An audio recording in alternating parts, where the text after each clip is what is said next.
John D. Rockefeller Sr. I mean, the name itself says so much, doesn't it? Yeah. Wealth, power, controversy. It's definitely a huge figure. But today, we want to kind of push past the usual headlines. Exactly. We're doing a deep dive, really focusing on one thing. His incredible skill for setting and achieving goals. That was the engine, right? That's the core of it, yeah. Yeah. We think understanding that gives you really practical insights no matter what you're pursuing. So here's the plan for this deep dive. We're going to break down Rockefeller's journey. Think of it like 7 stages of his career. And for each stage, we'll pull out, well, 3 key signs of that goal-oriented skill we mentioned. Then 3 benefits he actually got from those skills at that time. And crucially, 3 lessons, things you, listening right now, can maybe take away, especially if you're an entrepreneur or, just someone with big ambitions. Yeah, the idea is to get past the surface stuff. We want those aha moments for you, but keep it, digestible, not overwhelming. Okay, sounds good. Let's dive in. Where do we start? Start at the beginning. Early foundations. Section 1. From bookkeeper to his first partnership. Right, so this is Cleveland, Ohio, 1855. He's just 16, starts as an assistant bookkeeper. Just 16. And only 4 years later, he's a partner in a produce commission business, Clark, Gardner and Company. Quite a jump. It really is, and even here you see the signs. First, that early ambition. Tell us about that. Well, there are these reports, that even as a kid he set these huge goals, like making $100,000. $100,000 back then. Wow. Yeah. And living to be 100 years old. So a very clear, very high financial target right from the get-go. That's definitely a sign. What else? His approach to that first job, bookkeeping, he didn't just punch the clock. No. Reports say he actually enjoyed it. He loved the office systems, the methods. He got really good at calculating transportation costs, understanding negotiations, rebates, that sort of thing. So methodical learning. He wasn't just doing the task. He was understanding the system behind it, especially costs. Exactly. Mastering the fundamentals. And then third sign, persistence. How so? Think about debt collection. Apparently his father was maybe a bit more easygoing about it. Okay. But Rockefeller, he adopted this persistent pestering approach, is how it was described. He just wouldn't let go until he got the specific outcome he wanted. Relentless, even on the small stuff. Okay, so those are the signs. What were the benefits these skills brought him early on? Well, first, solid financial footing. Because he was so diligent, he saved up $800 by the time he started that partnership. That's serious seed money for the time. Gave him skin in the game. What else? That knowledge he gained as a bookkeeper, transportation costs, rebates, that was crucial business knowledge that would pay off massively later in oil. Laying the groundwork without even maybe fully realizing it yet. Interesting. Benefit 3. Early profitability. That partnership, Clark, Gardner and Company, it consistently made money. It even boomed during the Civil War. Success breeds success, right? It showed his methods worked. Okay, so let's translate this. 3 lessons for you, the listener, from this early stage. First lesson, set those bold, measurable goals early on. Like Rockefeller's $100. It gives you direction, something concrete to shoot for. Makes sense. Second. Master the fundamentals. Really understand the core operations, the costs in your field. Don't just gloss over them. Rockefeller dug into those shipping costs, and it mattered. Good one. And the third lesson. Develop persistence. That relentless effort. Achieving goals, even the routine ones, it takes sticking with it. That persistent pestering paid off. Okay, powerful start. So where does he go next? Yeah. Section 2. He starts focusing, zeroing in on oil. Right. He's got this profitable produce business, but he sees something bigger emerging, the oil industry. Yeah, this is around 1863. The partnership starts dabbling in refining. But then comes the big move, 1865. Yeah. He decides he needs control. He buys out his partners, pays them $72,500, a huge sum then. And he later said that day determined my career. Pretty definitive. It really was. So what signs of his goal focus do we see here? First, that strategic concentration. He didn't just stick with what was safe and profitable. He deliberately shifted his main focus to oil refining because he saw the massive potential there. That's a big one. Willingness to pivot. Second sign, decisive action. Buying out those partners. It wasn't tentative. It was a bold move to get full control. He needed to be the one calling the shots. No compromises on the vision. And third, efficiency becomes a primary goal right away. As soon as he has control, he's obsessed with it. How did that show up? He started using byproducts. Others were just throwing away. He brought things like plumbing, even barrel making, in-house, anything to cut costs and waste. Optimizing relentlessly. Okay, so benefits of these skills at this stage. Benefit 1. Direct control of operations. Buying out the partners meant he could implement his ideas immediately. No arguments, no delays. Crucial for speed and executing his efficiency drive. Benefit 2. Enhanced profitability. I mean, using waste, cutting costs like that. It made his refinery way more profitable than competitors. Simple as that. Gave him a serious edge. And the third benefit. Positioning for growth. Gaining control, boosting efficiency. It perfectly set him up to expand right after the Civil War ended. He was ready. Makes sense. Okay, lessons for entrepreneurs listening now. Lesson 1. Identify and focus on those high potential opportunities. Be willing to pivot. Even if your current thing is working okay, look for the bigger wave. Don't get complacent. Exactly. Lesson 2. Be willing to take decisive control when needed. Sometimes consolidating ownership, taking the reins fully, is the only way to make your vision happen. Sometimes you have to go all in. And lesson 3, prioritize efficiency and cost reduction from day one. Find value where others don't, control your supply chain. That's a massive competitive advantage. Great points. So he's got control, he's efficient. Now what? Now he builds. Section 3, Yeah. building Standard Oil, starting with consolidating Cleveland. Right, 1870. Standard Oil Company is officially founded, and his goal becomes crystal clear: consolidate the whole fragmented refining industry. Which leads us to the famous or infamous Cleveland Conquest. Some called it the Cleveland Massacre. Yeah, 1872, a really intense period. What were the signs of his goal-setting skills here? Sign 1. Just the sheer boldness of the consolidation strategy. In under 4 months, he absorbs 22 out of 26 competitors in Cleveland. 22. Wow, the speed is incredible. That's not gradual growth, that's a blitz. Totally. Sign 2. Strategic negotiation using leverage. How did he do that? Well, reports say he'd sometimes show competitors his books, basically saying, look how much more efficient I am, you can't compete. Or he'd threaten to drive them into bankruptcy if they didn't sell to him. Pretty ruthless tactics, but highly strategic, using his strengths. And sign 3, maybe the most controversial, his vision for the industry structure. He apparently saw himself as a sort of savior. A savior. Yeah, like an angel of mercy, cleaning up a chaotic, inefficient industry. He believed consolidation was actually good for everyone involved, making it stronger. A justification, perhaps, but a clear vision nonetheless, driving his actions. Okay, benefits of this conquest. Benefit 1, dominance. Pure and simple. Standard Oil controlled the vast majority of Cleveland's refining almost overnight. Instant market leadership in a key hub. Benefit 2, increased market share overall. Cleveland was the launch pad.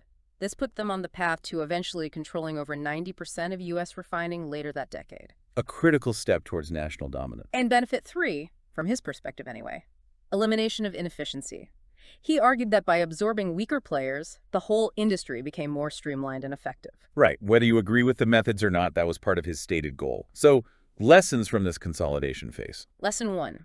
Look for consolidation opportunities in fragmented markets. Strategic acquisitions can be a super fast way to build market share, just like he did. If the conditions are right. Lesson 2. Leverage your strengths in negotiation. Understand your advantages, efficiency, capital, whatever, and use them to get the deals done.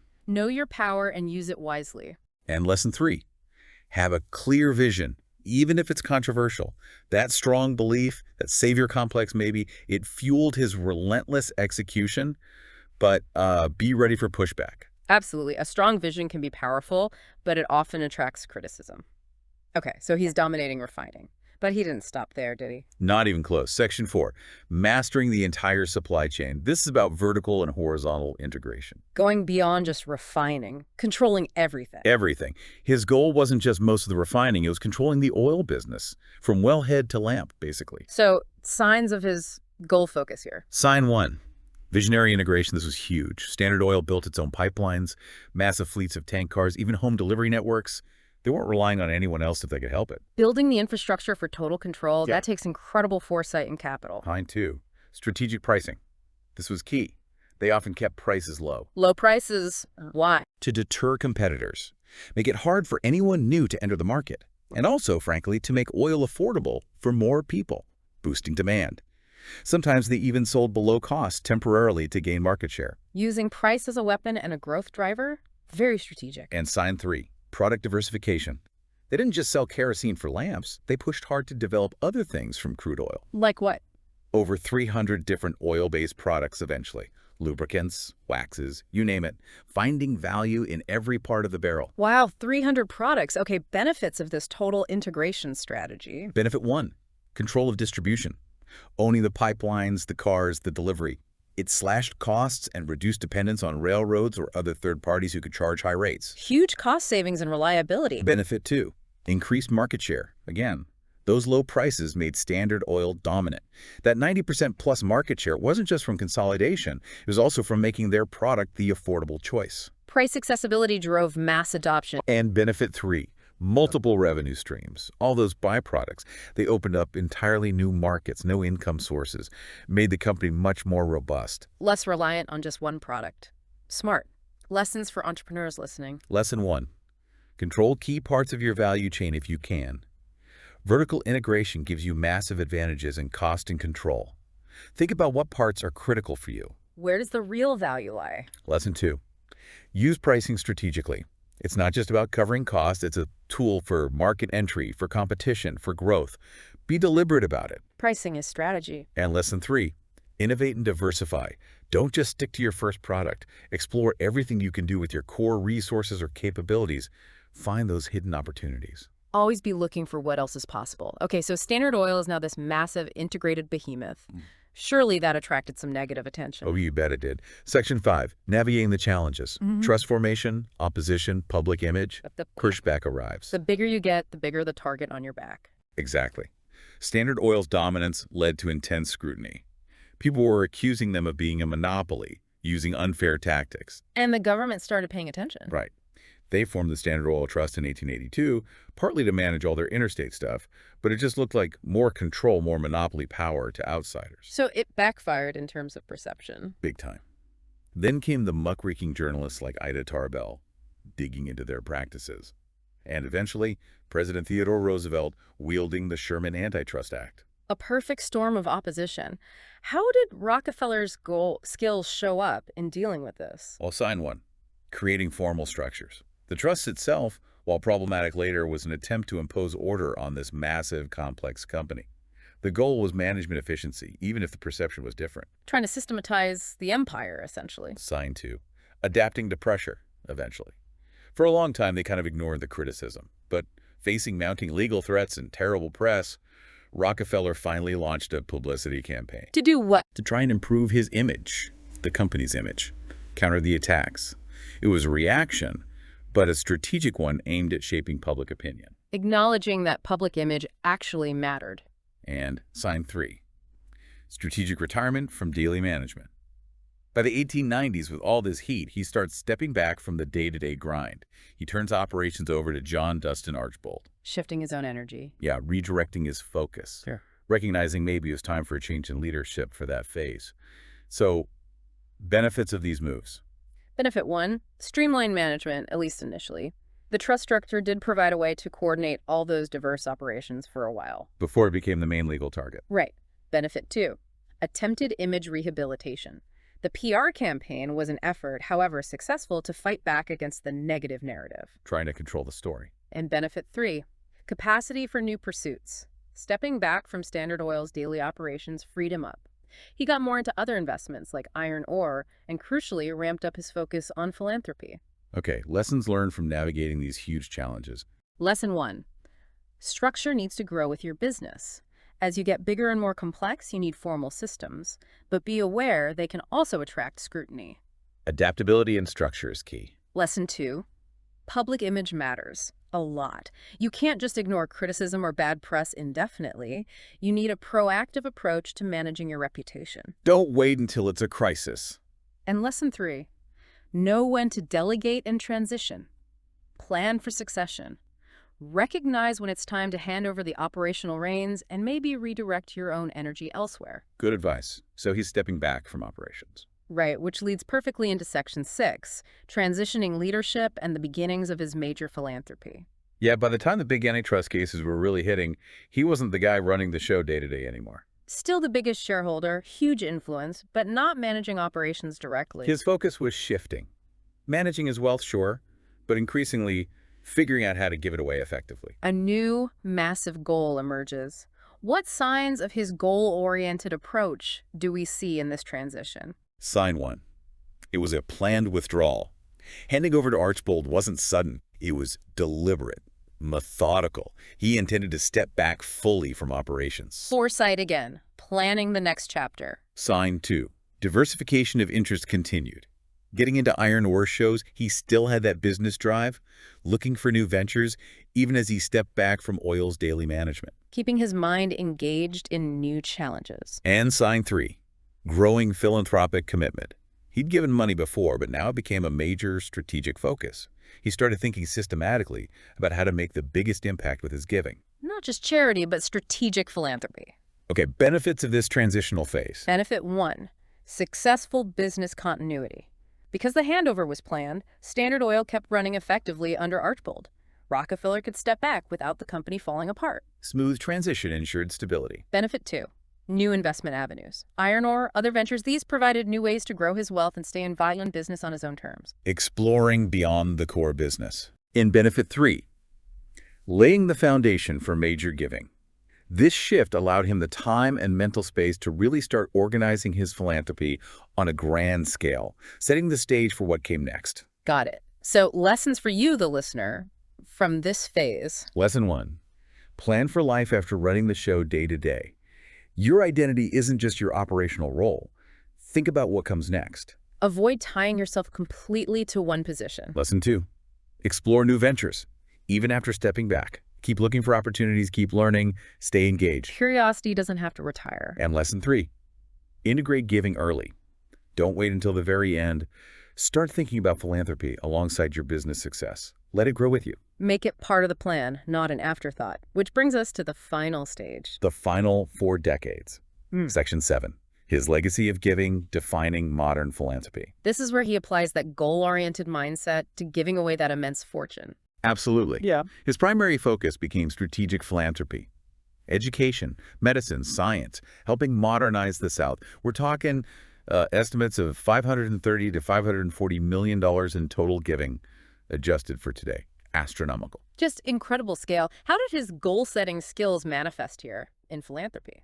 Sign 1, a truly systematic approach. He didn't just write checks randomly. He helped create the model for modern philanthropy by setting up foundations. Foundations with specific goals. Exactly. Focus missions in medicine, education, scientific research, applying business logic to giving. Bringing structure and strategy to charity. Revolutionary at the time. Sign 2, focus on key areas. He concentrated his giving where he thought it could do the most good long-term.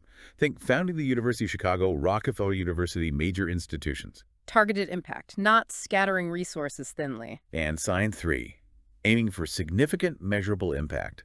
His foundations were instrumental in huge public health wins. Things like nearly wiping out hookworm and yellow fever in the U.S. That was a direct result of targeted funding. Wow. Solving massive societal problems through strategic investment. What were the benefits of applying his skills this way? Benefit 1, creation of enduring institutions. Those universities, research centers, they're still major forces today because of that focused foundational giving. A legacy that lasts generations. Benefit 2, tangible advancements in public health.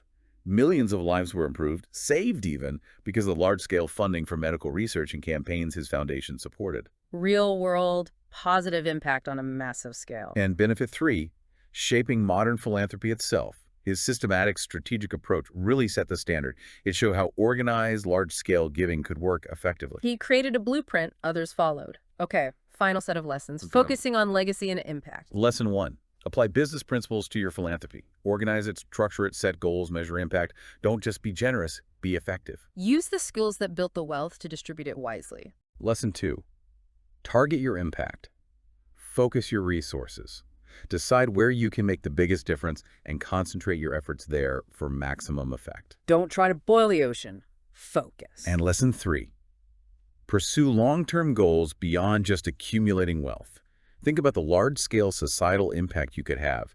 Use your success to build something lasting for the greater good. Wealth as a tool for profound, positive change. So wrapping up this deep dive, Yeah. it's clear Rockefeller's story is complex, but that relentless focus on goals is undeniable. Yeah, his ability to set huge goals, adapt his strategies, and just pursue his vision relentlessly in business and philanthropy, it's pretty remarkable. And, while people still debate his business methods fiercely sometimes. The impact is undeniable. The structures he built, the industries he shaped, the way he redefined giving, it's all had a massive lasting effect. So maybe the final thought for you listening is this. How can you apply those principles, that goal-setting clarity, that strategic action, not just for money or career success, but for creating the impact you want to see in the world? What are your biggest ambitions? And what's the systematic approach you need to actually start achieving them? It's a powerful question. Something to really chew on. Thanks for joining us for this deep dive. Yeah, hope you found it insightful. We'll catch you on the next one. John D. Rockefeller Sr. I mean, the name itself says so much, doesn't it? Yeah. Wealth, power, controversy. It's definitely a huge figure. But today, we want to kind of push past the usual headlines. Exactly. We're doing a deep dive, really focusing on one thing. His incredible skill for setting and achieving goals. That was the engine, right? That's the core of it, yeah. Yeah. We think understanding that gives you really practical insights no matter what you're pursuing. So here's the plan for this deep dive. We're going to break down Rockefeller's journey. Think of it like 7 stages of his career. And for each stage, we'll pull out, well, 3 key signs of that goal-oriented skill we mentioned. Then 3 benefits he actually got from those skills at that time. And crucially, 3 lessons, things you, listening right now, can maybe take away, especially if you're an entrepreneur or, just someone with big ambitions. Yeah, the idea is to get past the surface stuff. We want those aha moments for you, but keep it, digestible, not overwhelming. Okay, sounds good. Let's dive in. Where do we start? Start at the beginning. Early foundations. Section 1. From bookkeeper to his first partnership. Right, so this is Cleveland, Ohio, 1855. He's just 16, starts as an assistant bookkeeper. Just 16. And only 4 years later, he's a partner in a produce commission business, Clark, Gardner and Company. Quite a jump. It really is, and even here you see the signs. First, that early ambition. Tell us about that. Well, there are these reports, that even as a kid he set these huge goals, like making $100,000. $100,000 back then. Wow. Yeah. And living to be 100 years old. So a very clear, very high financial target right from the get-go. That's definitely a sign. What else? His approach to that first job, bookkeeping, he didn't just punch the clock. No. Reports say he actually enjoyed it. He loved the office systems, the methods. He got really good at calculating transportation costs,